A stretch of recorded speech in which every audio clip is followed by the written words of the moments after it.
Et je crois que la honte, c'est ce décalage finalement. C'est ce que les autres projettent sur toi versus ce que moi je ressens à l'intérieur. J'ai eu l'impression que mon corps, il m'appartenait plus. En fait, ce que tu savais pas, c'est que t'es une planète à toi toute seule, avec tes cycles, avec tes saisons. Selon si t'ovules ou si tu te rapproches de tes règles, la manière de faire l'amour est différente aussi. Bienvenue sur Terres Intimes, le podcast qui plonge dans la sexualité et l'intimité de personnes comme vous et moi.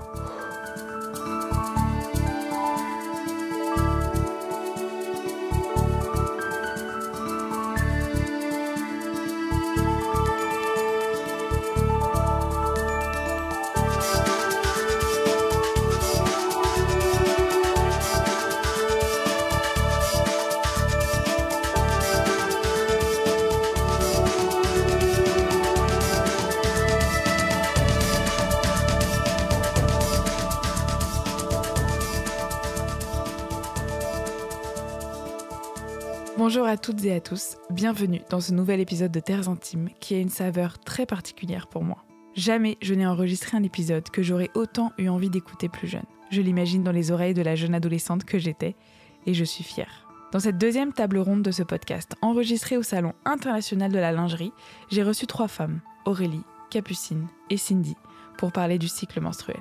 Et parce que la vie a ses moments de magie, je vous enregistre cette interview à mon premier jour de règles, ou comme j'aime les appeler avec mes proches, mes lunes. Il y a 3 jours, alors que j'ai terminé le montage de la passionnante discussion que vous vous apprêtez à entendre, j'avais le moral plutôt bas. Un ami de longue date maintenant, le syndrome prémenstruel, était de visite.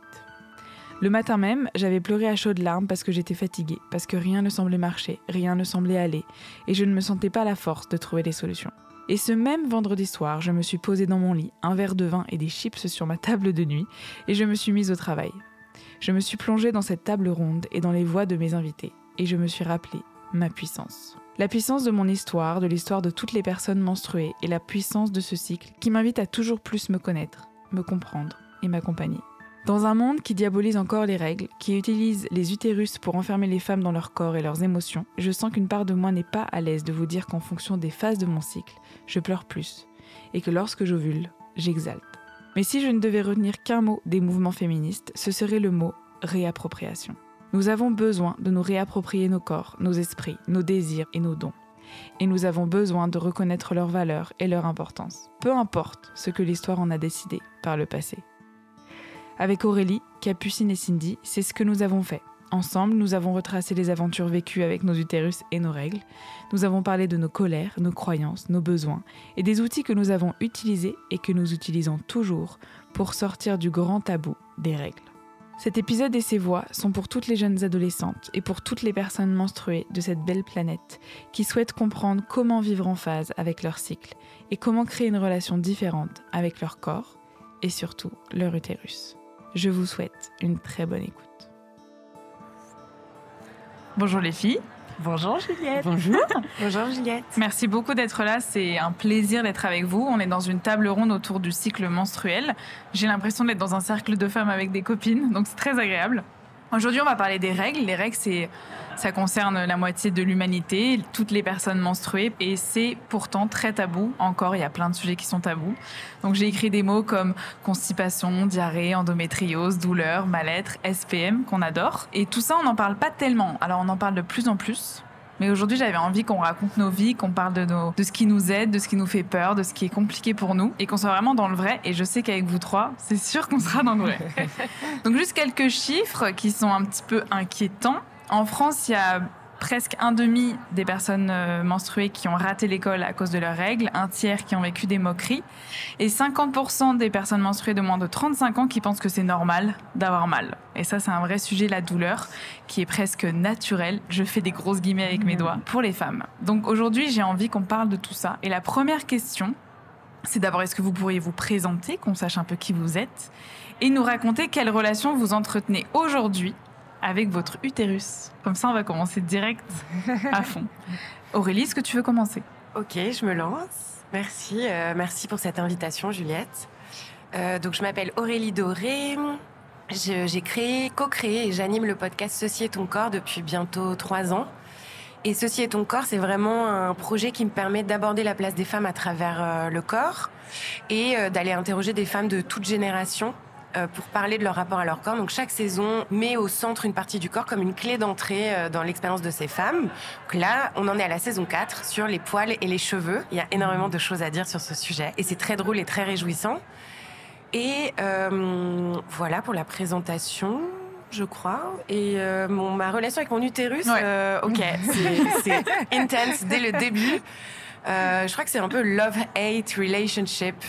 Hate, quand je dis hate, je pense vraiment à la douleur, en fait, qui m'empêche de fonctionner certains jours. Et je suis encore, je crois, un peu dans cette façon de voir les choses, même si ça tend à être plus doux. Il y a beaucoup plus de douceur maintenant, je pense, dans ma relation avec mon utérus. Je crois qu'il y a un petit peu de peur aussi, parce que je viens tout juste de fêter mes 36 ans et je me pose beaucoup de questions sur enfant, pas enfant, et si enfant, comment, quoi, etc. Je fais congeler mes ovocytes il y a pas très longtemps, mais voilà. Donc, on va dire que c'est une relation qui est encore en train de s'apprivoiser, je trouve, sur plein d'aspects très variés, et notamment les règles, ça fait partie, enfin, c'est une des briques de cette relation. Voilà. Merci beaucoup. Capucine, est-ce que tu veux enchaîner? Mais bien sûr. Moi, je suis Capucine. Alors, je crois que je sais pas trop me présenter. J'aime pas trop me présenter, mais je vais me présenter quand même en disant que moi, je suis chanteuse lyrique. Je suis passionnée par le travail de la voix et le travail de la scène, qui pour moi est intimement lié à un travail de relation à son corps, à son intérieur, à sa féminité aussi parfois, et qui je trouve est un chemin passionnant qu'on entreprend quand on commence à travailler sa voix. Voilà, je crois que c'est comme ça que j'ai envie de me présenter aujourd'hui.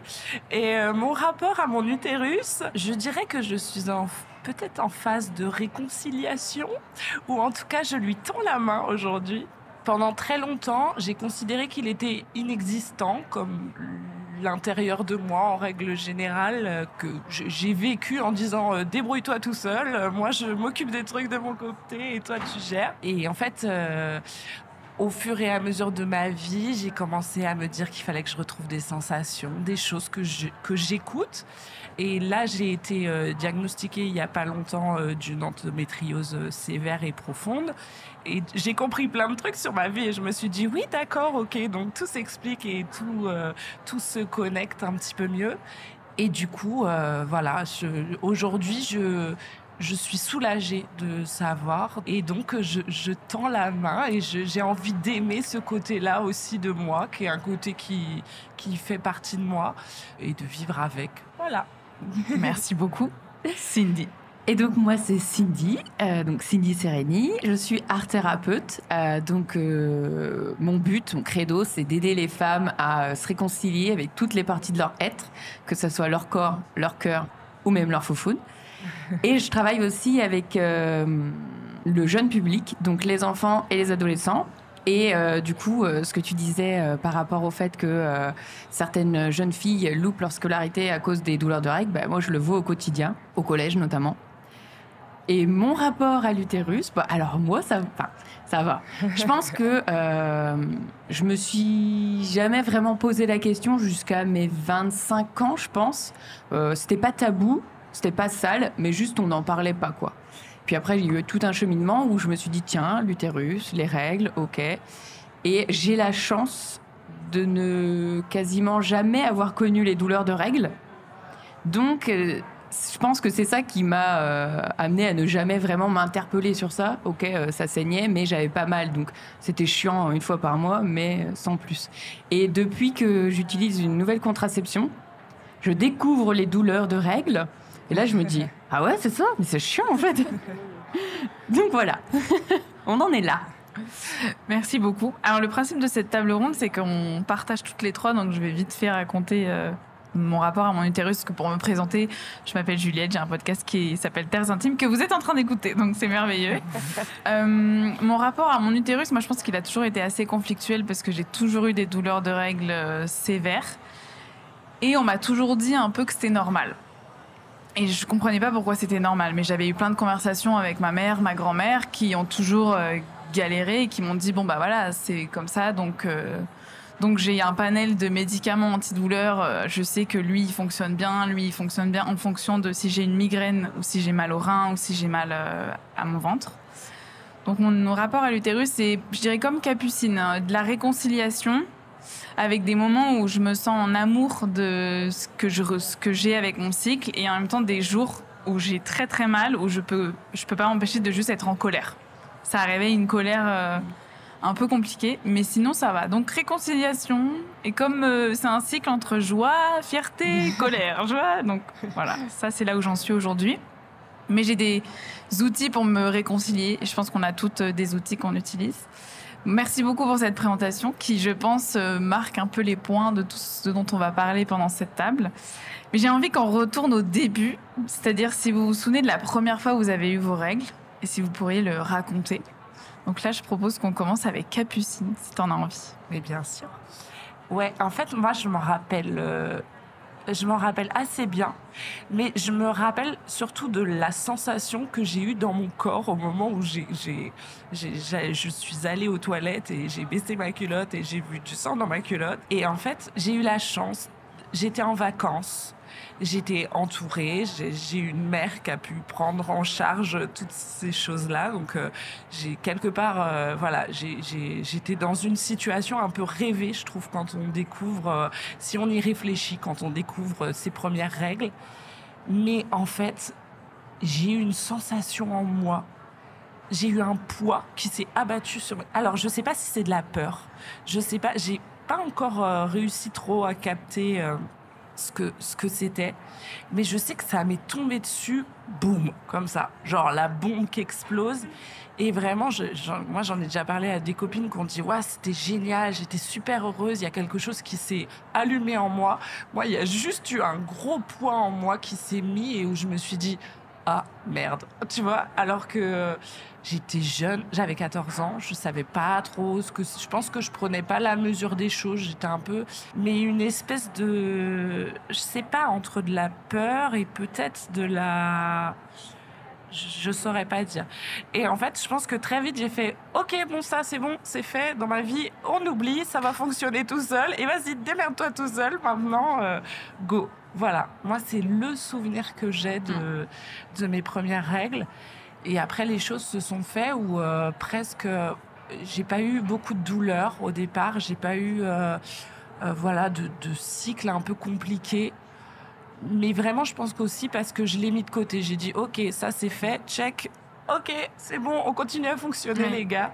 Oui, pas spécialement de conscience dessus ou rien. Pas du tout. Avant Aucune. il y a quelques temps. Et presque un truc.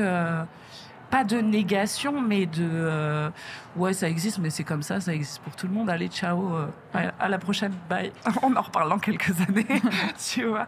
Vraiment un truc comme ça. Ok. Voilà. Et Cindy, c'était comment tes premières règles? Moi, j'étais beaucoup plus jeune, ok. Ouais. J'ai eu mes premières règles à l'école en CM2. Ah Et c'est rigolo parce que je m'en souviens comme si c'était hier. Ma mère, ça faisait déjà quelques mois qu'elle m'en parlait, comme si elle avait pressenti, ok. Elle m'avait expliqué qu'est-ce que c'était que les règles, qu'est-ce que ça représentait à peu près et tout. Et moi, j'étais là, ok, d'accord, ça a l'air un peu chiant, mais apparemment, tu deviens une femme quand t'as des règles. Et donc, j'étais à l'école. Je sens un peu que je suis mouillée, mais c'est tout. Et je me dis, bon, il faut que j'aille aux toilettes. Je demande à mon prof à mon maître pour aller aux toilettes. Et là, je m'aperçois qu'en fait, il y a du sang et je me souviendrai toujours, je me suis sentie honteuse parce que je me suis dit, oh, tout le monde va le savoir et je me sentais pas bien et c'était comme si que pour moi, l'enfance c'était terminé.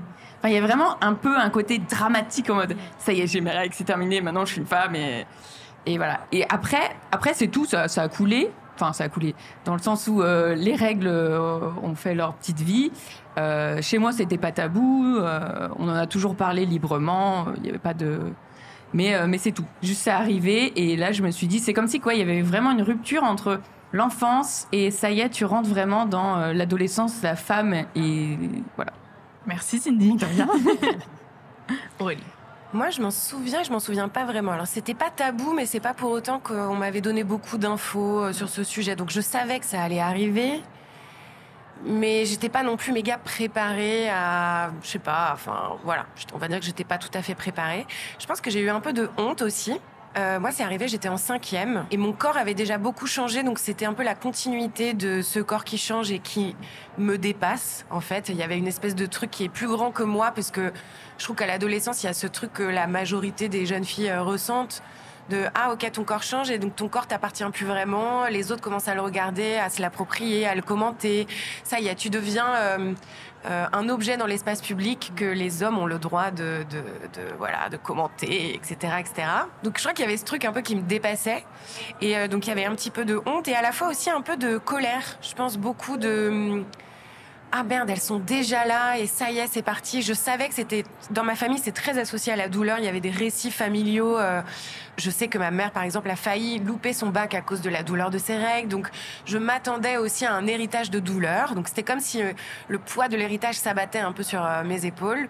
Et il y a eu ce truc de... Je crois que j'ai mis beaucoup de temps à le dire à ma mère, enfin beaucoup de temps, probablement quelques heures en fait, à lui dire, à l'appeler en fait pour lui dire.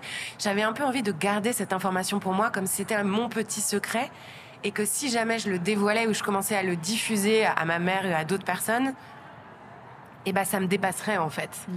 Donc bon, j'ai fini par le faire et elle a eu cette phrase un peu banale, bah ça y est, t'es une femme, qui à la fois veut rien dire du tout. Exactement.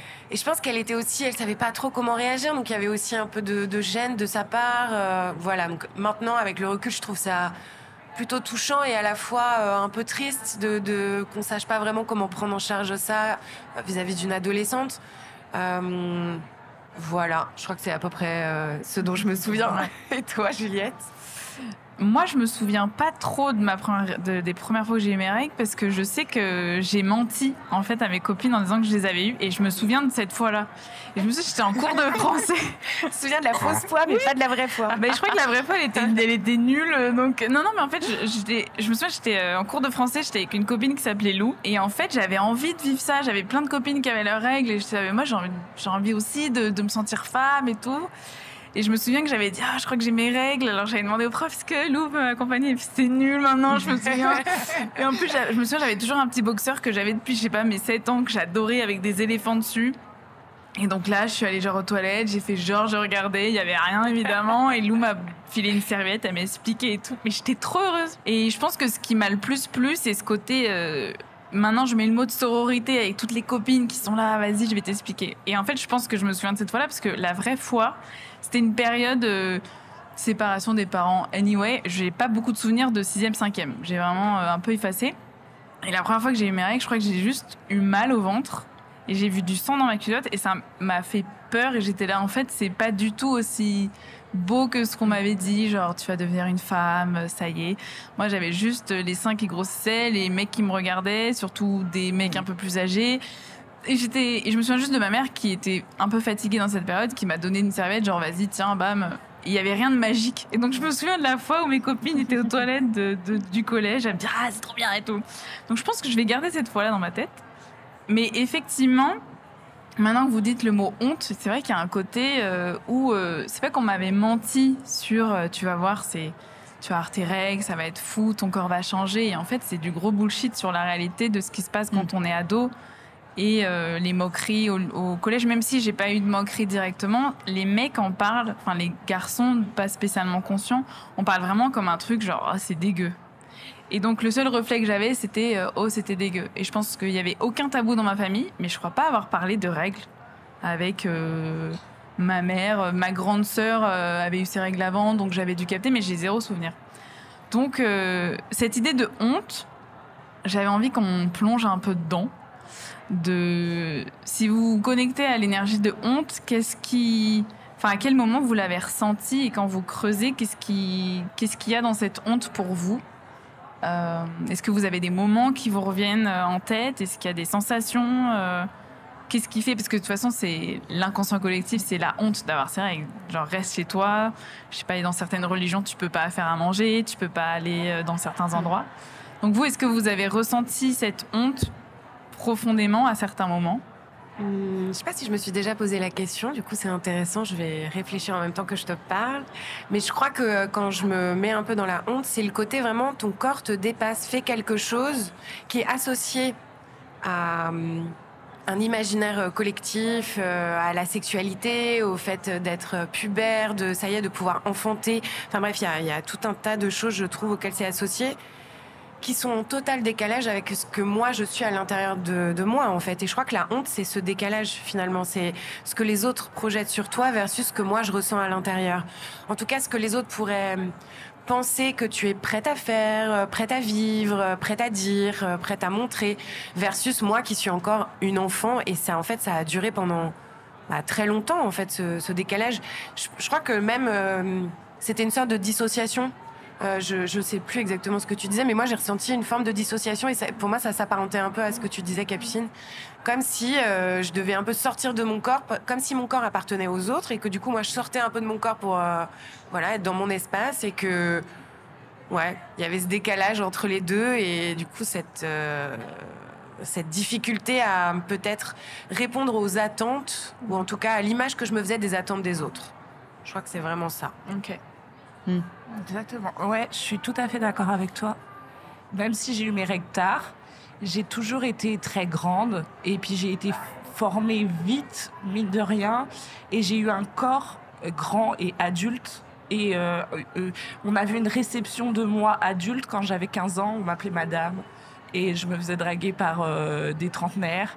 Et du coup, il y avait un décalage entre ce que j'avais l'impression d'être à l'intérieur et ce que je donnais à voir. Et je pense qu'à ce moment-là, en fait, j'ai eu l'impression que mon corps, il m'appartenait plus, effectivement, qu'il donnait pas à voir ce que moi je voulais qu'il donne à voir. Qu'en fait, il n'était pas représentatif, que mon enveloppe corporelle, c'était pas ce qu'il y avait à l'intérieur et qu'il y avait un vrai trouble par rapport à ça. Et moi, je sais que j'ai mis beaucoup de temps à accepter mon corps et le côté féminin de mon corps. Pendant très longtemps, ça a été hyper compliqué d'aimer mes courbes parce qu'elles n'existaient que dans le regard que les autres avaient sur moi et elles n'existaient pas dans mon propre regard parce que je voulais pas qu'elles existent. Donc, puisqu'elles existaient trop fort à l'extérieur, elles pouvaient pas exister à l'intérieur de moi, quoi. Je pense presque à un truc comme ça. Donc effectivement, c'est un sentiment de honte, mais moi, tout à l'heure, j'ai pas pu mettre le mot honte parce que c'est pas celui qui m'est venu et en vous entendant parler, je me dis oui, effectivement, c'est de la honte, mais c'est pas que ça, c'est un espèce de besoin de protection aussi, de truc de se dire je rentre à l'intérieur complètement et j'ai plus la maîtrise sur ce que je donne à l'extérieur, entre guillemets. Ouais, moi, je pense aussi que ça t'arrive quand même dans une période de ta vie où t'es hyper vulnérable, t'es en transformation, tu te cherches, t'as tes règles qui arrivent. Toi, en tant qu'adolescente, t'es quand même super influençable et on te culpabilise à fond en mode bah ouais, mais maintenant t'as un corps de femme, donc si en gros tu dois te protéger si tu veux pas qu'il y ait tel ou tel regard sur toi. Et en fait, toi, t'es encore une enfant et mettre une jupe ou mettre un t-shirt. Et alors que t'as tes seins qui poussent et tu penses pas à mettre de brassière ou autre. Et je suis d'accord avec vous sur le regard des hommes qui changent. Moi, j'ai été formée hyper tôt. À 10 ans, je faisais déjà du C. Dans la classe, tout le monde se moquait de moi en mode « Ah, Cindy, elle est gros lolo. Quand elle court, ça bouge. » Ah, génial. J'étais trop contente. Et je voyais en fait que le regard, par exemple, des copains de mon père, c'est bizarre. Hein. Je sais très bien qu'ils étaient pas méchants, rien de ça, mais je voyais leur regard quand même changer sur la petite fille qu'ils avaient pu connaître. Et donc, pour revenir au sentiment de honte, je pense qu'il y a tout ça qui joue. Il y a l'image que te renvoie la société sur qui tu es censé être. Et il y a ta personnalité et qui toi tu es. Et tu n'as pas envie d'être comme ça. Et tout se confronte. Et je pense que c'est pour ça qu'il y a un sentiment de honte aussi qui surgit. Voilà. Merci beaucoup. Ça me fait penser, il y a Camille de Freud-Vaumétry qui est une autrice philosophe qui a écrit beaucoup de livres sur le corps. Elle s'intéresse au corps, elle a écrit tout un livre sur les seins, tout un livre sur la grossesse et elle parle de ces nœuds phénoménologiques qui arrivent dans la vie des femmes. Bon, c'est un mot un peu compliqué, mais en fait, elle parle de l'adolescence et de la grossesse et c'est ces moments où le corps des femmes change complètement sans qu'elles le décident en fait et que leur perception sur leur corps psychique, tout ce qui se passe en elles change complètement. Socialement, tout change.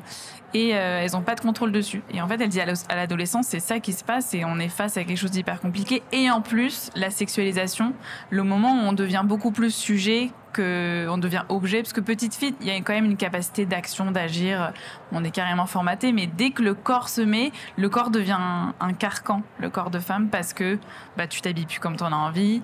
Le truc, quand je commence à avoir des seins et je pars à l'école, t'as pas du tout le réflexe de mettre un soutien-gorge, quoi. Et t'arrives à l'école et toute la journée, tu te dis... Et tu sais que tout le monde le voit. Et maintenant, avec le no-bra, je trouve qu'on se réapproprie ce truc de il y a mes tétons qui pointent. Et en fait, peu importe. Mais cette honte, elle était présente. Donc, merci beaucoup d'avoir partagé ça. Et si je peux rajouter quelque chose, Juliette, moi, c'est un truc, donc, effectivement, qu'on a tous vécu quand notre corps change et tout ça. Et moi, il y a un truc qui m'a suivi et qui a ressurgi un peu comme ça adulte. C'est que, comme j'ai de l'endométriose, j'avais des périodes où mon ventre gonflait. Et quand j'étais en crise, maintenant que j'appelle crise d'endométriose, je suppose, en fait, j'ai le ventre qui pouvait ressembler à un ventre de... J'ai toujours le ventre qui peut ressembler à un ventre de femme enceinte de 7 mois. Et en fait, j'ai retrouvé la même honte ou cette même impression d'avoir un corps qui m'échappe et d'avoir le regard de l'autre qui m'échappe par rapport à la vérité. Et ma hantise, c'était qu'on vient de me voir en me félicitant d'une grossesse parce qu'effectivement, j'avais un ventre de femme enceinte alors que juste, et je me suis longtemps demandé, mais en fait, voilà, maintenant, tu as un truc médical, c'est posé, c'est ça. Qu'est-ce qui fait que le changement de ton corps, comme ça, peut provoquer, parce que t'es OK avec ça, ça te fait un gros ventre, mais on voit que c'est un truc qui est pas normal. Qu'est-ce qui fait que tu es honteuse de cette chose-là et de la réception que les autres peuvent avoir de ce corps-là? Et du coup, je trouve que c'est un peu le même... cheminement de pensée. Ouais, le même cheminement et la même... chose assez incompréhensible qui se passe en nous, qui est pas rationnelle, mais où tu te dis, OK, il y a une différence entre ce que je suis moi et ce qu'on voit à l'extérieur, et voilà. Mais il y a une citation de Simone de Beauvoir, je m'en souviens pas, mais elle dit l'homme est son corps et la femme l'est aussi, mais ça ne lui appartient pas. C'est une citation. En fait, elle dit, puisque la femme, on est construit socialement, on existe dans le regard. En tout cas, le corps lui appartient plus. Et je pense que les hommes ont cette question de neutralité. Enfin, le corps d'un homme est beaucoup plus neutre dans la société, en tout cas d'un homme blanc. Et ça, nous, notre corps, il nous appartient pas très vite. Et je pense que le moment des règles, inconsciemment, c'est le moment où on sent qu'il y a un truc qui va shifter dans nos vies. Et d'ailleurs, c'est ce qui s'est complètement passé. Mais l'idée de cette table ronde, c'est comment on fait pour vivre en phase, comment on fait pour se reconnecter à ça et justement se connecter à un sentiment de fierté autour de ce cycle, ou en tout cas de réappropriation du cycle. Donc, est-ce que vous pourriez présenter un peu... c'est compliqué de résumer toute sa vie jusqu'à aujourd'hui, mais un peu les étapes ou ce qui vous a amené à aujourd'hui au moins être consciente ou connectée au cycle, même si ça ne veut pas dire... être en paix avec, mais un peu les périodes que vous avez traversées, les réflexions qui vous ont amené aujourd'hui à OK, là, voilà quelle est ma relation avec mon cycle. Voilà. Cindy, est-ce que tu veux commencer? Ouais.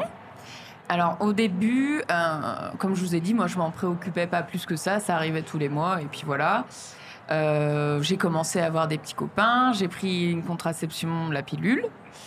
Et il y a 7 ans, j'ai tilté que la pilule, c'était peut-être pas bon pour le corps, avec les hormones et tout. Et en fait, je prenais une pilule qui arrêtait les règles.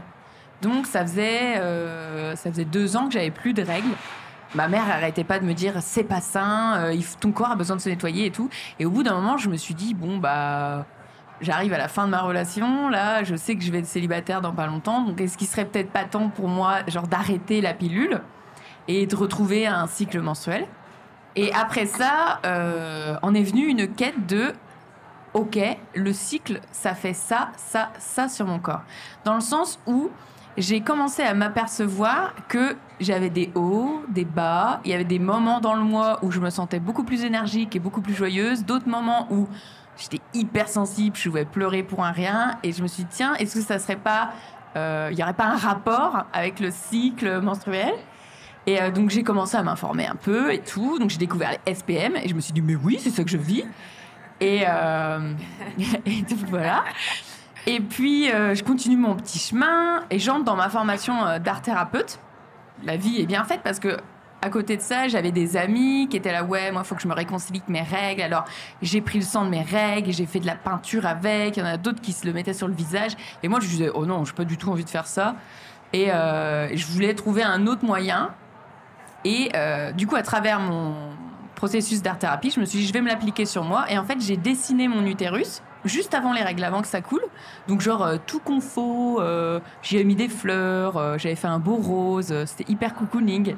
Et le après-règle. Donc, j'avais tourné la page et j'avais dessiné un utérus tout vide en mode, bah voilà, c'est tout nouveau, comme quand on emménage dans un nouvel appartement, qu'est-ce que j'ai envie d'y mettre et tout. Et juste ça, déjà, ça m'a permis de me reconnecter à ça.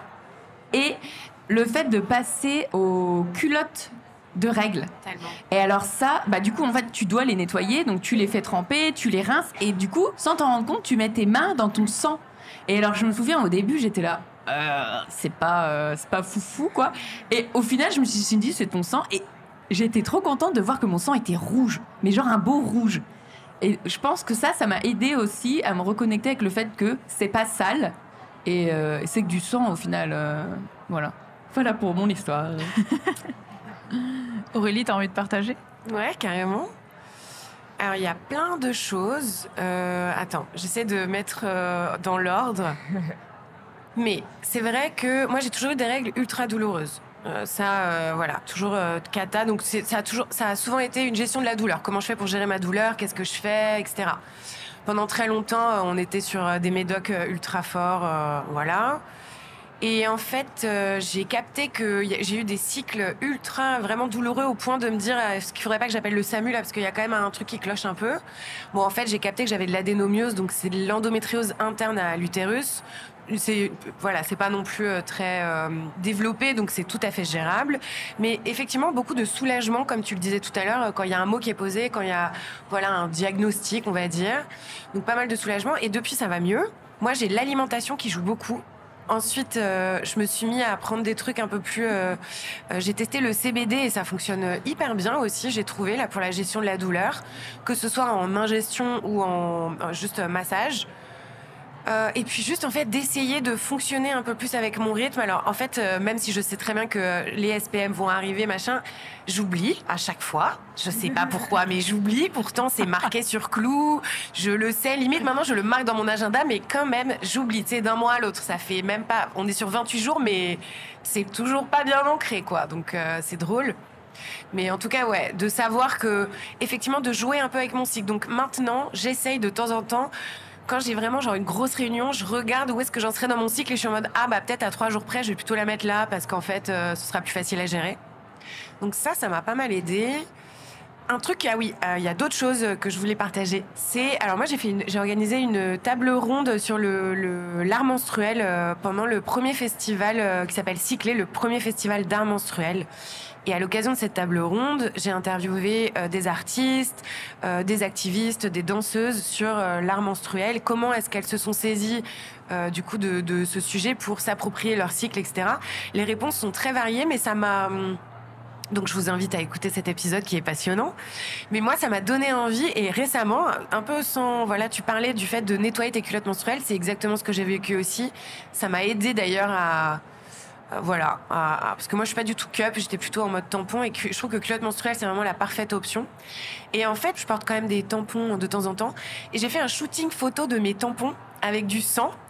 Et je sais pas, j'ai trop kiffé en fait. Ouais. J'ai trop kiffé. Je trouvais que c'était hyper beau. Ça m'a fait penser à cette photographe qui a un côté rentré dans la matière, qui s'appelle Lucille Boiron. Et elle fait des photos vraiment limite un peu... tu sais, elle va photographier les veines, des trucs très... un peu crades et en même temps pas du tout crades, quoi. Un truc très animal en quelque sorte. Et là, j'ai eu cette espèce d'instinct j'avais envie de toucher mon sang, de le prendre en photo, un truc très... je sais pas, c'est mon corps, c'est mes fluides en fait, c'est à moi quoi. Et donc ça m'a fait kiffer. Donc j'ai toute une petite série de photos de mes tampons. Je ne vais rien en faire, mais juste ça m'a fait plaisir. Voilà, je pense pas faire de l'art avec ça, mais ça m'a fait rire. Voilà, je crois que c'est à peu près ce que je peux dire. Mais en tout cas, ce qui m'a aussi aidée, c'est d'entendre les autres et de ce qu'elles font. Et je crois que vraiment, cette table ronde, elle m'a interrogée à la fois sur la danse, parce qu'il y a une danseuse, il y a une artiste, il y a plusieurs artistes, il y a une ancienne députée. Et donc, d'avoir aussi tous ces différents points de vue, je crois que ça m'a permis d'appréhender ces moments-là différemment. Ouais. Et aussi de jouer un peu avec. Et de le voir plutôt sous un point de vue plus joyeux peut-être qu'avant, où c'était vraiment dans la douleur. J'avais l'impression d'être dans la douleur tout le temps parce que je souffrais en fait, quoi. Et là, il y a la souffrance, mais il y a aussi une envie de m'amuser peut-être avec tout ça. Dans la table ronde, ce qui m'a marqué, c'est qu'il y a une danseuse qui dit que quand elle a ses règles, elle veut pas sortir de chez elle, elle a super mal, mais elle dit je sais que si je vais danser, je vais plus avoir mal après, ou en tout cas ça va m'aider. Et c'est hyper contre-intuitif. Enfin, moi, quand j'ai mes règles et que j'ai mal, j'ai envie d'être chez moi, dans mon lit, bouillotte, personne ne me parle. Et en fait, cette idée que pour certaines personnes, vraiment la mise en mouvement, la connexion, la sensualité, ça peut réveiller quelque chose. Donc effectivement, c'est une très très belle table ronde. Vraiment, c'est assez impressionnant et parfois contre-intuitif les solutions qu'on peut trouver. Capucine, toi, j'aime beaucoup ton parcours, donc je t'écoute. Alors, moi, comme toi, Cindy, je crois que j'ai pris la pilule hyper tôt. J'avais 16 ans, donc c'est pas si tôt que ça, mais bon. Et en fait, je crois que le rapport à mes cycles et à mes règles était le même que le rapport à mon corps, c'est-à-dire inexistant, débrouille-toi tout seul et vas-y, moi j'ai des trucs à gérer, donc voilà, ce que je disais tout à l'heure. Et en fait, je crois que la première fois où j'ai senti la nécessité de me reconnecter, mais vraiment très très fort tout de suite avec mon corps, c'est quand j'ai commencé à chanter, à travailler le chant et à me rendre compte qu'en fait, il y avait des trucs qui circulaient pas et qui doivent circuler quand même normalement d'habitude, qu'il y avait des sensations qu'il fallait quand même avoir et que ne serait-ce que la respiration, elle allait pas partout et c'est quand même bizarre. Donc vraiment de me dire ah ouais, en fait c'est pas normal d'être aussi déconnecté et parce que moi voilà, la pilule, j'avais quand même mes règles, mais du coup t'es réglé comme du papier à musique, voilà, c'est t'y réfléchis pas, t'as pas et basta, et c'est presque mécanique, c'est presque j'allais dire informatique, c'est en dehors de toi, quoi, c'est calendaire, c'est voilà, strictement comme ça. Et du coup j'avais pas de douleur pendant les règles. J'avais pas de choses spécifiques pendant les règles qui faisaient que il y avait des trucs, voilà. Donc le chant, ça m'a vachement aidé à reconnecter, à essayer de sentir des choses et tout ça. Et en fait, très vite aussi, vers mes 25 ans, j'ai commencé à avoir des grosses douleurs dans le ventre, inexpliquées, qui n'étaient pas en rapport du tout avec mes cycles, a priori, et qui étaient un peu tout le temps de la fatigue, des douleurs au point de tomber dans les pommes, des gonflements de ventre inexpliqués, des choses qui venaient ponctuer ma vie ici et là et qui étaient vraiment situées au niveau du ventre. Et le rapport à mon ventre a été un peu oula, qu'est-ce qui se passe là-dedans? Et au final, donc j'ai cheminé là-dedans. Je suis allée voir des dizaines de médecins, j'exagère. Je suis allée voir quelques médecins, mais qui m'ont très vite dit oui, ça doit être des problèmes au niveau des intestins, machin, bidule. Voilà, que des choses. Je suis allée voir une gynéco en disant moi j'ai entendu parler de l'endométriose quand même. Et du coup, ça a un rapport avec vos cycles? Bah je crois pas. Bon bah non, c'est pas ça. Et en fait très vite on m'a dit non, juste détends-toi parce que t'es trop stressée. Ok. Je me détends parce que je suis trop stressée. Donc je me suis détendue, hein, évidemment. J'ai fait tout ce que je pouvais faire. Et après, récemment, j'ai laissé tomber ma pilule. En fait, je ne la prenais plus, alors que j'étais obsédée par ma pilule à prendre. Il y a eu un moment, je pense, où je pense que ma tête voulait plus la prendre. Quelque chose en moi voulait plus prendre cette pilule. Je l'oubliais tous les jours et à un moment donné, je me suis dit, en fait, si je l'oublie tous les jours, c'est que c'est un acte manqué et qu'à un moment, il faut que j'écoute et que je l'arrête. Et en arrêtant cette pilule, je me suis rendu compte qu'en fait, finalement, les douleurs, elles venaient 1 fois par mois, 2 fois par mois, toujours à peu près au même moment, voilà. Donc un peu un parcours à me dire, en fait, l'instinct que j'avais eu est pas si mauvais. Et du coup, diagnostiqué, j'ai une endométriose. Et ça m'a vachement réconciliée, c'est-à-dire de comprendre que c'était pas dans ma tête. Il y avait vraiment quelque chose dans mon corps qui se jouait et quelque chose sur lequel j'ai pas totalement la main, mais que je peux m'approprier en fait presque quelque chose. Alors c'est tout récent, donc c'est encore très frais dans ma tête et peut-être dans quelques mois je dirais pas du tout la même chose. Mais en tout cas moi ça a été un soulagement total et le vrai pas pour une réconciliation complète. Du coup, tout ce que je peux utiliser, c'est effectivement le CBD. Mon Dieu, qu'est-ce que c'est génial. Moi, en cas de douleur, c'est la seule chose qui peut me soulager. Et c'est quand j'ai découvert ça, c'était miraculeux. L'alimentation aussi, je suis d'accord, tout ce qui est alimentation inflammatoire, etc., c'est des choses où j'ai pu réguler comme ça, comprendre aussi pourquoi certains aliments fonctionnaient plus sur moi, fonctionnaient moins. Ça a donné un peu une raison. Donc, ma tête et mon corps se sont dit « Ok, on est d'accord là-dessus, il y a une raison ». Moi, je sais que de prendre un temps le matin et de déterminer dans quel état je suis, je sais que je fais du yoga le matin et que ça m'aide énormément, ne serait-ce qu'à sentir effectivement si j'ai envie d'aller à l'intérieur, à l'extérieur de moi. Parce qu'en fonction du moment du cycle, soit tu as envie de rester chez toi dans ton canapé, effectivement, à rien faire, soit tu as envie beaucoup, tu es rempli d'énergie, tu as envie d'aller vers les autres. Moi, ça, c'est des choses qui m'aident beaucoup. Et après, je sais que j'organise aussi ma vie, et notamment ma vie de chanteuse, en fonction des cycles et de l'état dans lequel je suis. Et je travaille différemment.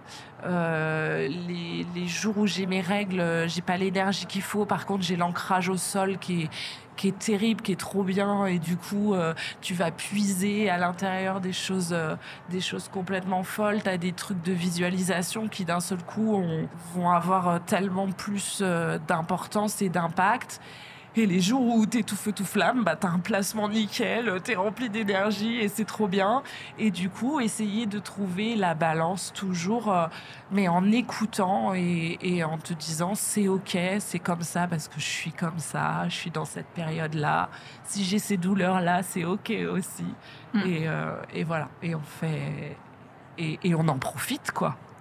Merci beaucoup. Je vais rebondir juste sur l'endométriose avant de parler de mon expérience avec le chant, parce qu'il y a des exercices qui impliquent fais comme si tu sens un tampon dans ton vagin. Il y a des exercices de chant, on est censé faire ça. Donc je vais juste rebondir avant sur l'endométriose, parce que juste il y a une nouvelle qui vient de sortir qui moi me rend dingue et j'ai pas d'endométriose.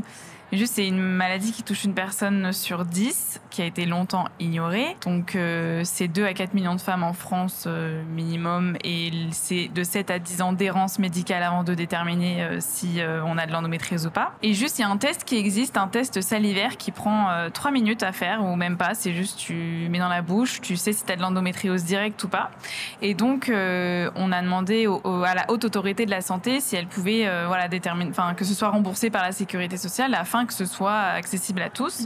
Et donc, ils ont dit que c'était super, mais ils ont besoin d'étudier l'utilité pour les femmes de connaître leur diagnostic. Donc, ils partent pour 5 ans de tests pour déterminer si vraiment c'est utile ou pas de savoir si on a de l'endométriose. Donc, c'est pas remboursé.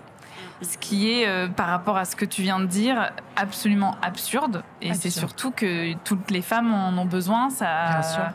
Donc là, on vient de se faire arracher encore une opportunité de connaître ce qui se passe dans notre corps et juste cette idée de donner le pouvoir aux femmes de savoir ce qui se passe dans leur corps. Ça a besoin d'être discuté pendant 5 ans. C'était la petite parenthèse particulière. Donc l'idée, c'est de ne pas hésiter à contacter, envoyer des mails à la Haute Autorité de la Santé pour leur dire qu'on n'est pas d'accord avec ça. Donc c'était la partie un petit peu militante que je trouvais importante. Pour le sujet, puisqu'on est dans le sujet de la fierté, de la joie, etc. Moi, il y a plusieurs outils qui m'ont aidée pour les règles. La première chose, je pense que le chant m'a beaucoup aidée parce que j'ai commencé le chant il y a 5 ans, donc dans la même classe que Capucine, c'est pour ça que je l'ai rencontré. Et notre prof, en fait, le chant, il y a vraiment toute l'ouverture du ballon autour du diaphragme, donc le souffle. Et il y a tout le soutien du chant qui est dans le chaudron, avec l'utérus, etc. Et il y a des moments où pour sentir le chaudron, sentir le soutien, déjà il faut se connecter au corps partout. Et il y a cette idée notre prof nous dit souvent, En fait, quand tu chantes, tu as un tampon dans ton vagin et tu dois visualiser que tu le fais monter. Et après, elle dit non, mais quand tu chantes, c'est un orgasme, il faut que tu chantes. Donc, t'es obligé d'être dans ton corps. Et donc, ça t'oblige à te demander qu'est-ce qui se passe. Et surtout, quand on chante, donc comme Capu l'explique, c'est que quand on chante avec nos règles, on chante pas du tout pareil. On n'a pas du tout cette envie de projeter la voix. Le soutien, il est complètement mou, t'as mal enfin, même si t'as pas mal, en fait, c'est complètement différent. Alors que quand t'ovules, il y a un truc explosif qui va vraiment vers l'extérieur. Et c'est surtout le soutien en bas, c'est comme si t'avais plus de muscles, je sais pas comment dire.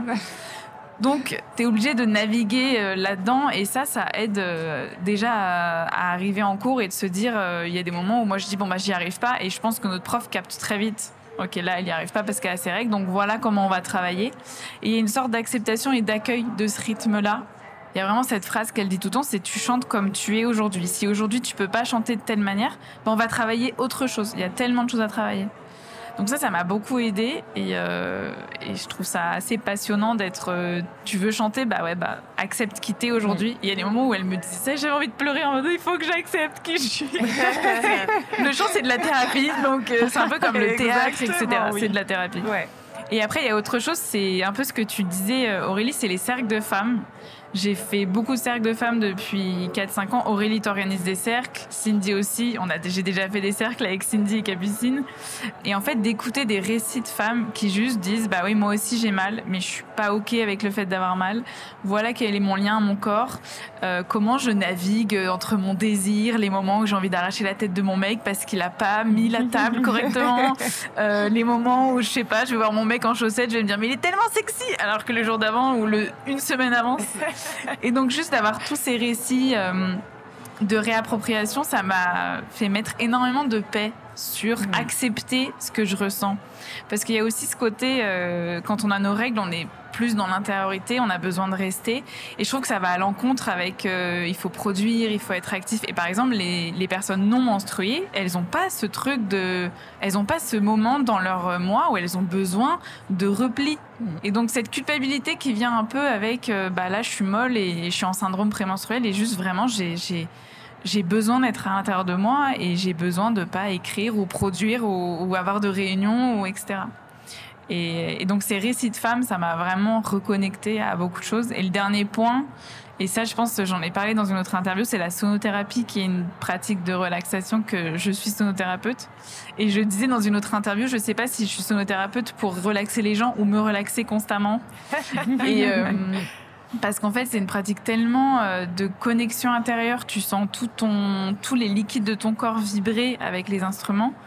Et ça permet de réguler l'anxiété, réguler beaucoup de choses. Et après, l'ostéo. Moi, je vais voir un ostéo régulièrement qui m'a dit, si tu gardes de toute façon ton stérilet de cuivre, tu peux pas dire au revoir aux douleurs. On peut améliorer au maximum, mais on peut pas dire au revoir. Donc cet accueil aussi de j'en suis là, c'est ok, et ne pas être en colère de devoir mettre une contraception. Et ça, je l'ai déjà ressenti, ce côté de... En fait, je suis obligée, et je suis passée de la pilule au stérilet, parce que la pilule, déjà, tous les jours, t'as ce petit militaire qui te dit « Attention, parce que si tu l'as pas, tu vas tomber enceinte. » Et tu vois ton mec ou ton partenaire qui, lui, se pose jamais la question de la contraception. Et je sais que les règles, à chaque fois que je les ai, je parlais de colère en début. Et c'est la colère de, j'ai mes règles, je douille, j'ai un stérilet. Et cette colère-là à régler parce qu'il y a ce mélange de plein de choses différentes.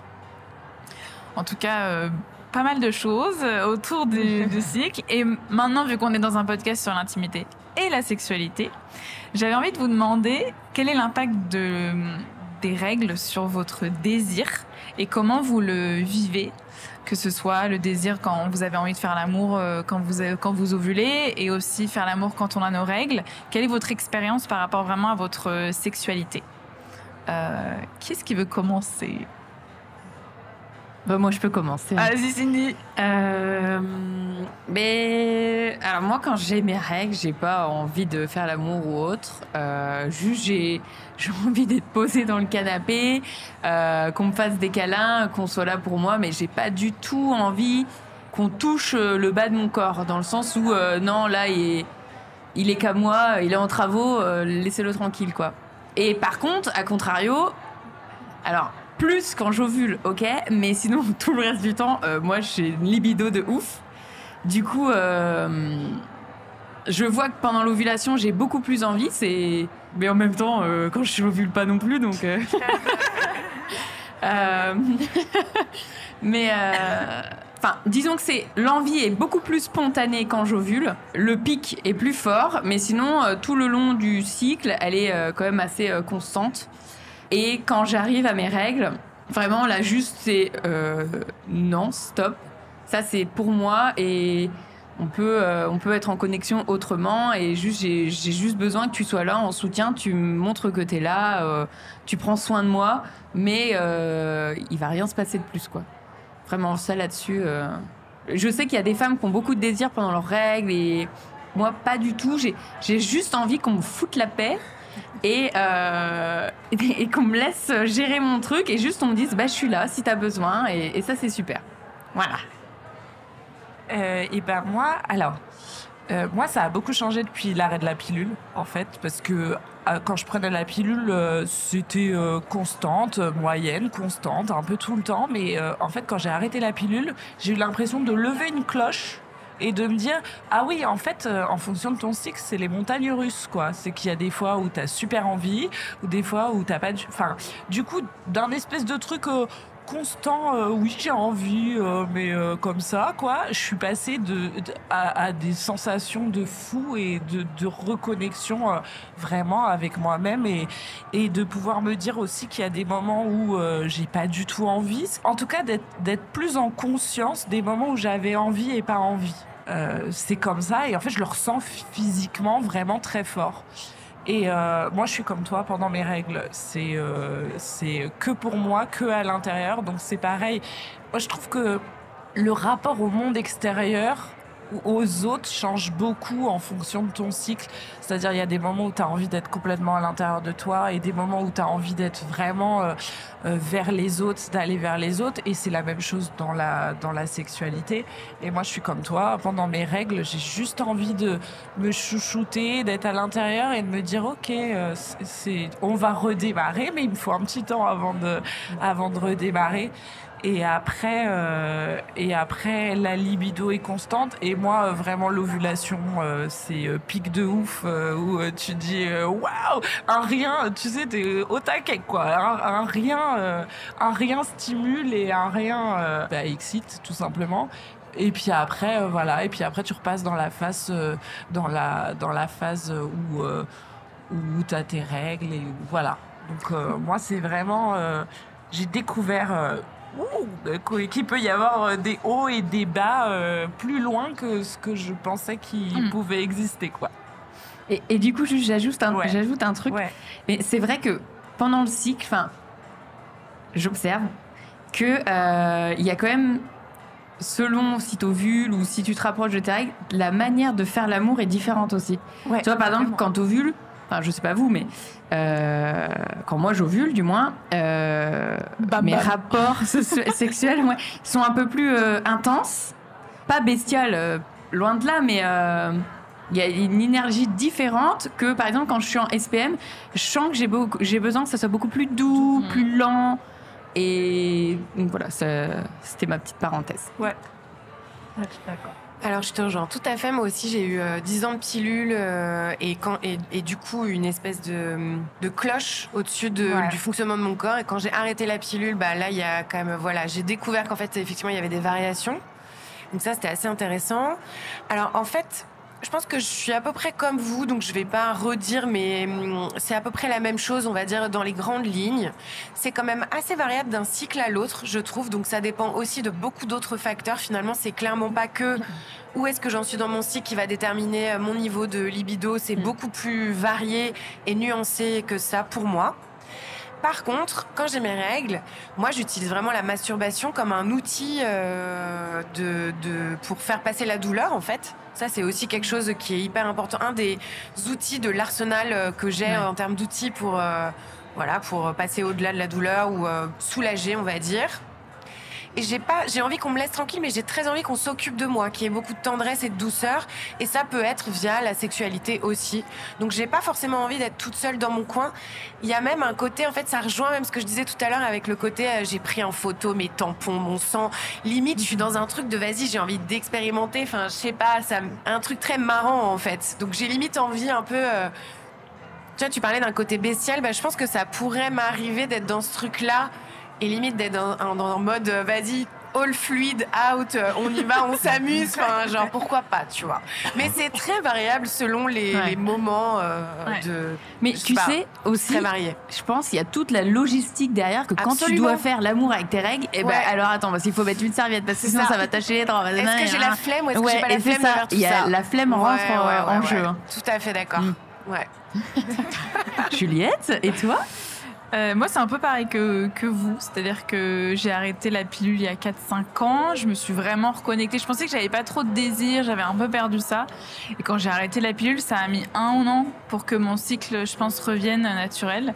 Et il y avait vraiment... Je suis remarquée parce que j'étais en cours et il y avait des mecs que je trouvais, tu vois, inintéressants de manière générale. Et il y a des jours, je me disais, mais lui, je peux me le faire n'importe quand. Et en fait, il y a le côté où tout devient impossible. Et c'est ces moments-là où j'en parle à des copines. Je disais, mais d'où lui Et après j'ai commencé à capter, je me disais j'ovule.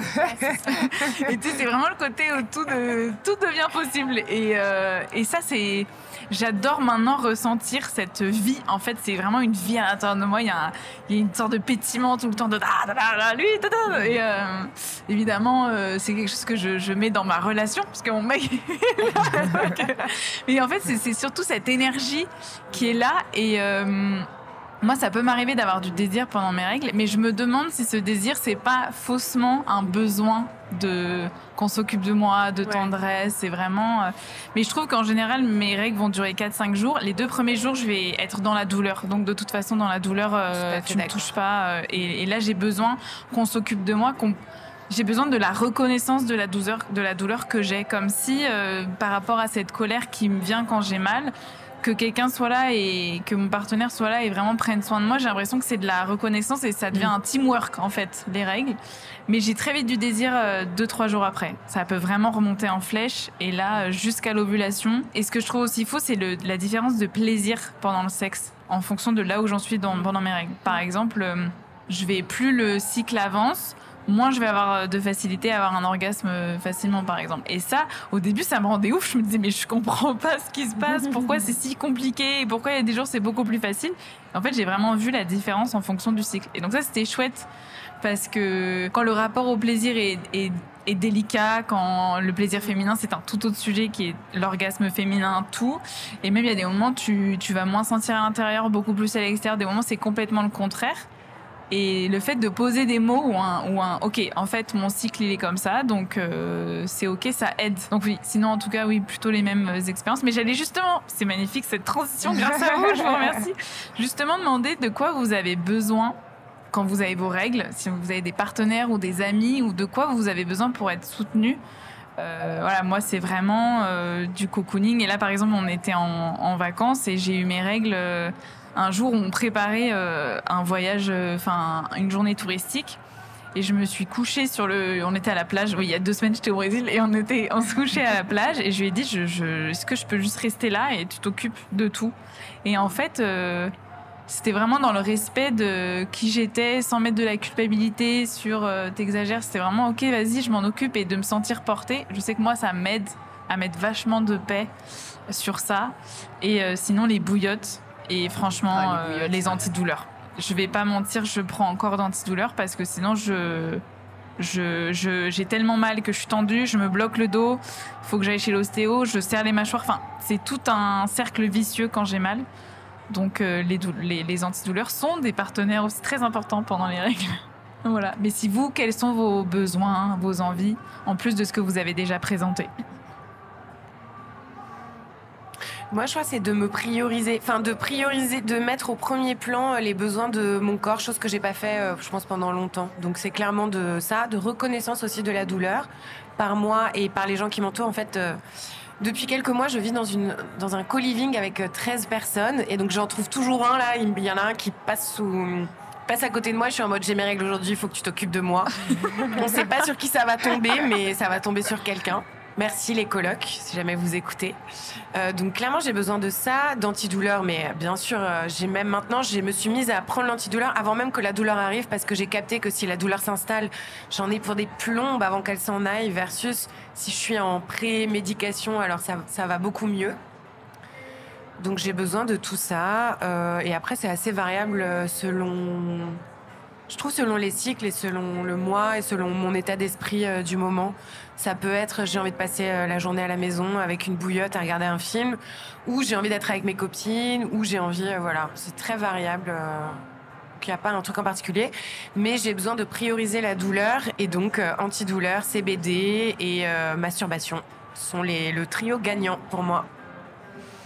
Et ben moi, quand j'ai et peut-être ça commence déjà avant les règles. Moi, c'est pareil que toi, j'ai des SPM un peu violents, donc je peux être d'un seul coup très émotive ou sentir mon corps tout flagada, tout flasque, et vraiment une fatigue intense et une espèce de porosité au monde qui est vraiment un peu trop intense pour moi dans ces moments-là. Et je crois qu'en fait, dans ces cas-là, j'ai besoin de solitude et c'est pareil, de me prioriser moi, de m'occuper de moi. Et je pense pas que ce soit le moment où j'ai forcément besoin de la douceur de l'autre. J'ai plus besoin d'avoir le temps pour m'apporter cette propre douceur-là à moi. Et je crois que, voilà, dans mon couple, on a l'habitude, on marche vraiment comme ça. Mon chéri a vraiment compris qu'il y a des moments où j'ai besoin d'être vraiment toute seule, et que ces moments-là font partie des moments où il peut être là, mais en fait j'ai l'impression d'avoir besoin de, même mes émotions trop fortes, d'avoir à les gérer moi-même, d'avoir envie de les prendre en charge moi toute seule. En tout cas, c'est l'impression que j'ai. Et moi, j'ai pas beaucoup, pour le coup, j'ai de l'endométriose, mais c'est pas pendant mes règles que j'ai le plus de douleur. C'est au moment de l'ovulation que moi, mes grosses crises arrivent.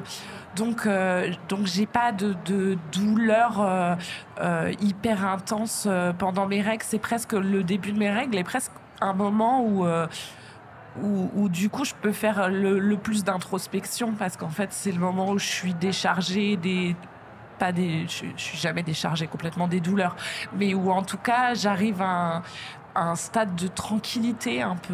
J'ai l'impression d'être dans un besoin de tranquillité et de rapport de moi avec moi. Voilà. Très bien. Eh ben, moi déjà, je suis pleine de gratitude pour la vie, parce que je me dis j'ai été préservée quand même. Enfin, quand je vous écoute, je me dis que j'ai été préservée de toute la douleur, parce que sincèrement, j'ai jamais eu. J'avais mal, mais je pense que c'est chillou, quoi. Et depuis que je suis passée au stérilet au cuivre, là j'ai mal, mais j'ai pas besoin d'antidouleur. Enfin, c'est gérable, quoi. J'ai pas. C'est pour ça que je me dis merci déjà. Et quand j'ai mes règles, bon, actuellement, je suis solo, mais quand j'étais en couple, j'avais besoin de me dire, OK, l'autre est là comme béquille, et il est reconnaissant, en gros, que je supporte ça, parce que c'est un cadeau de donner la vie, et c'est ça qui fait qu'on donne la vie. Donc, en gros, je respecte et je célèbre tes règles, parce que sans elles, je serais pas là, parce que ma mère aussi doit avoir des règles, et patati patata, OK. Et sinon, quand je suis solo, j'aime bien être un peu dans ma bulle. D'ailleurs, c'est rigolo parce que toujours 1 ou 2 jours avant mes règles, souvent je vais voir ma sœur, parce que j'habite avec ma sœur, et je lui dis je me sens moche en ce moment et tout. Et elle me dit toujours tu vas voir tes règles, et je suis là ouais, ça va arriver, j'ai hâte, en mode vivons qu'elles arrivent, comme ça je me retrouve trop canon et c'est génial, tu vois. Et ouais, juste non, j'ai besoin d'être tranquille dans mon cocon et de sentir que il y a des gens qui sont là si j'ai envie de parler, si j'ai envie de chouiner, parce que c'est OK de chouiner. Et mais qu'il soit pas intrusif, qu'il soit là si j'en ai besoin, comme une béquille, mais pas d'intrusion si j'ai envie d'être seule avec mon lot de consolation, voilà. Donc bouillotte forever pour moi. Ouais, et vraiment, voilà. Donc courage, bravo les filles. Je suis tellement d'accord, moi aussi je me trouve tellement moche quelques jours avant mes règles. C'est terrible, c'est terrible. C'est un truc de ouf. Genre tu mets tes à vêtements chaque et fois. t'es là, oh Ah je suis ouais. gonflée, je suis grosse, y a rien qui me va. Tout C'est change, ouf. quoi. Rien ne change, mais tout change. C'est impressionnant. Et tu sais, je pense qu'il tu pourrait sens être gonflé. sympa, c'est de prendre une photo de toi, juste Ouais. de ton visage, Ouais. avant tes règles et ton visage après les règles. Voir est-ce qu'il y a quelque chose qui change vraiment, tu sais, ou est-ce que c'est vraiment juste la perception et ton état émotionnel qui fait que tu te vois. Mais les seins changent. Oui, Moi, je suis toujours en mode, putain, ils sont mous de ouf. Et après, je suis là, oh, ils sont bien. Et ça change. Je suis là, ah, et avant les règles, souvent, ils sont assez peps. Et après les règles, ils ont perdu toute leur joie. Mais en même temps, c'est le moment où je me sens bien, donc je me sens belle. Mais je sais que il y a des moments où je suis. Là, par exemple, c'est ouf parce qu'il y a 3 semaines, j'étais tendue et j'ai pris la tête à mon mec pour un truc absurde. Et en fait, j'ai eu mes règles 2 jours après. Et je me suis dit, ah, tu sais, en fait, il avait critiqué un de mes vêtements, tu vois, et j'étais là. Alors en fait, je sais que je suis arrivée dans la salle de bain en disant, je me sens moche, je sais pas pourquoi, ça arrive pas. Et en fait, mais c'est fou ce que tu disais, on oublie. Ah, mais C'est pas incroyable. compliqué de prendre ton calendrier, de se C'est dire, clair, attends, hein. ça fait 27 jours, 26 jours que j'ai mes règles, si je me sens comme une merde aujourd'hui, c'est normal. Mais du coup, Et tu tous vois, les mois. je pense aussi l'utilité que ton mec sache où t'en es dans ton cycle. Comme ça, il se dit bon bah ok, même si c'est pas une généralité, je veux pas dire on dit aux femmes c'est bon t'es énervée aujourd'hui t'as tes règles. Je veux pas dire, enfin je veux pas faire cette généralité, mais ça peut aider aussi à comprendre où en est ta chérie émotionnellement ou Ouais, comme ou les n'importe autres quel femmes de autre ta vie. événement de la vie, en fait. Si Exactement. t'es en train de traverser, je sais pas, un changement de boulot ou Tout à n'importe fait. quelle autre chose, c'est un des paramètres à prendre en compte. Je suis d'accord. Toi, avec quand tu subis je un pense. deuil, Ouais. quand la perte de quelqu'un, bah, tu le dis. Tu dis j'ai perdu ma mère, mon père, mon frère ou ma soeur, j'en sais rien. Et comme ça, on prend en considération ce que tu vis. Et ben, je pense que quand ton mec suit aussi ton cycle, il s'aperçoit aussi que bah, là, dans ton ovulation, donc là, tout va super bien. Tu peux peut-être rigoler un peu plus avec lui sur certains sujets. Et quand tu arrives vers les règles, tu te dis bon bah là, on va peut-être pas aller sur ce sujet-là parce que c'est touchy. Je sais qu'elle peut s'emballer vite, elle va pas comprendre ou autre, tu vois. Enfin, je pense que ça peut aider aussi la communication. Et puis même d'inclure l'autre aussi. Enfin, c'est un. Je veux pas mélanger règles, contraception, mais je trouve que c'est aussi une façon d'inclure l'autre, quel que soit son genre d'ailleurs, mais d'inclure l'autre dans ce que tu vis et dans un truc qui se fait aussi un peu à deux quand t'es en couple, quoi. Ouais, exactement. Complètement. On arrive à la dernière question. Et la dernière question, c'était si vous aviez une petite fille ou si vous aviez vous-même petite fille en face de vous qui allait avoir ses règles, qui allait traverser ça, qu'est-ce que vous aimeriez lui dire? Tellement de choses. Oh oui. Vaste sujet.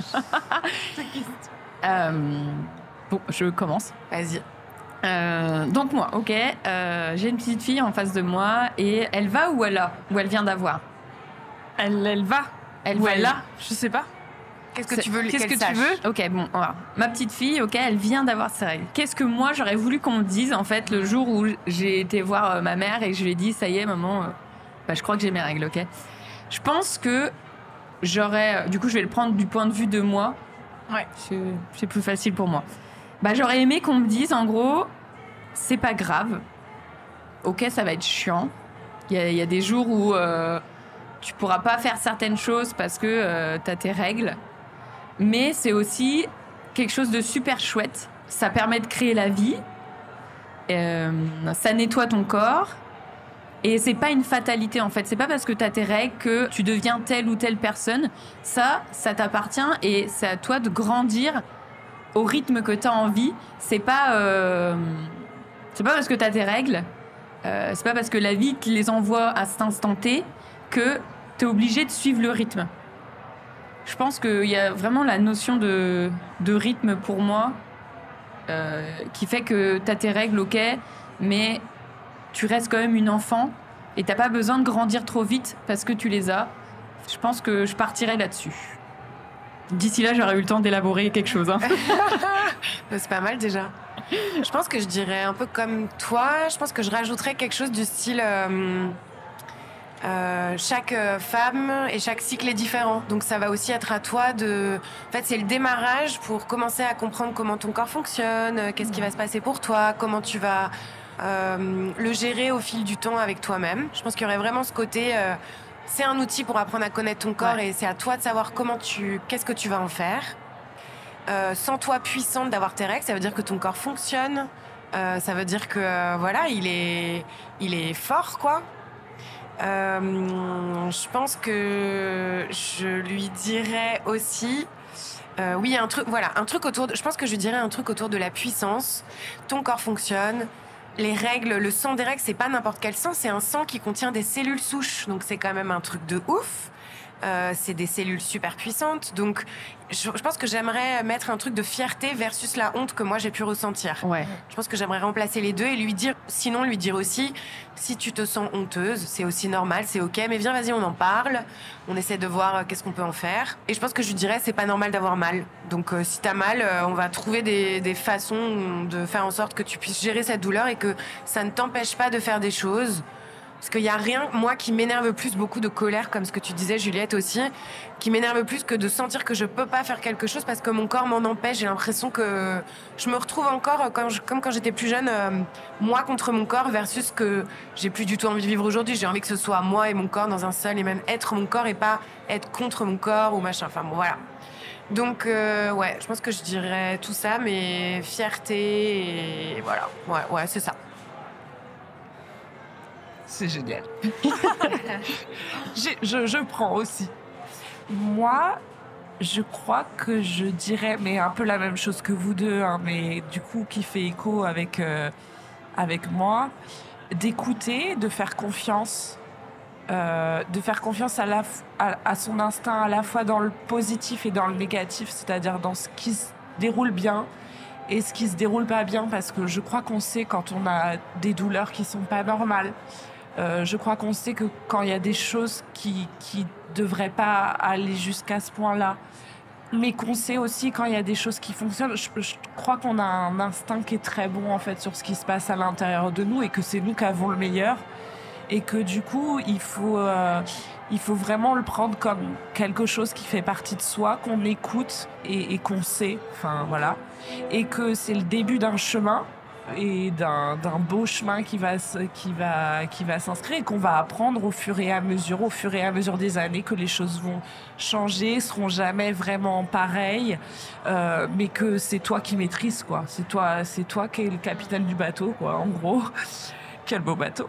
Et voilà. Et je crois que la notion de fierté, effectivement, elle est hyper importante et elle est hyper porteuse, quoi. Mais c'est vraiment ça j'aurais envie de donner aussi, je crois. C'est trop drôle quand même parce que j'ai l'impression, genre, on est là en mode ouais, les règles c'est trop cool, genre fierté, enfin c'est pas trop cool, mais dans le sens où on se réapproprie le truc, fierté, et là il y a la petite musique qui est toute joyeuse dans mode nanana, et on se regarde dans un film en mode elles ont compris, yeah, c'est gagné, tu vois. Il y a la comédie romantique avec les règles. C'est ça, c'est le moment du film où on réalise collectivement que ah ouais, c'est cool. Ouais, j'écoutais la musique, ça me faisait trop rire, je me disais. Bah, c'est assez cool de finir sur cette énergie. Moi, je trouve ça bizarre de finir avec mon petit témoignage. Donc, anyway, moi, je dirais, déjà, je ferais une teuf. Parce qu'il y a ce truc de tradition, de célébrer. Mais je ferais pas une teuf, tu dis, ça y est, t'es une femme. Avec tout ce que ça implique comme injonction horrible. Je dirais juste... en fait, je pense que je dirais... Moi, ce que j'aurais aimé aujourd'hui, c'est le côté... En fait, ce que tu savais pas, c'est que t'es une planète à toi toute seule. Avec tes cycles, avec tes saisons. Et il se passe plein de choses. Et j'essaierai de mettre en avant le côté chance. En fait, c'est une chance incroyable d'avoir cette connexion à l'intérieur de toi, tes émotions, apprendre à naviguer dedans. Et j'aime bien le côté où, en fait, toi-même, t'es une petite planète sur la planète dans l'univers. Et avec un petit côté assez magique. Et j'essaierai peut-être avec la chance de parler de puissance, parce que ça offre quand même c'est une invitation à se connecter à soi. Et ça, c'est quelque chose que je trouve assez important. Et comme tu dis, évidemment, s'il y a des émotions négatives, de la honte, on en parle, c'est complètement légitime. Mais je ferai une méga teuf. Je suis grave d'accord pour qu'on démocratise la teuf des règles sans que ce soit cringe. Et t'as raison, sans ce truc d'injonction à la féminité, machin. Mais ouais, je trouve ça très cool de faire une grosse teuf, quoi. J'aime beaucoup ça. Ouais. Une teuf au shampoing, quoi. Ouais, bah ouais, bien sûr. Mais avec un Just Dance, avec, je sais pas, enfin, voilà. Ouais, grave. Bah, merci beaucoup, en tout cas. Merci à toi. C'était super poétique, la planète et tout. Ouais, c'est clair, c'est très beau. On est des belles planètes, chacune. Exactement. Avec nos saisons, nos cycles et tout, j'adore. Et nos ouragans, parfois. Ouais, bien sûr. Évidemment. Merci. Merci à toutes et à tous pour votre écoute. J'espère que cet épisode vous a plu et que les voix d'Aurélie, Capucine et Cindy vous ont apporté joie et réconfort. Si vous avez aimé cet épisode, n'hésitez pas à vous abonner au podcast Terres Intimes, à lui mettre 5 étoiles et à laisser un commentaire sur Apple Podcast. Ce sont les 3 clés les plus efficaces pour soutenir le projet.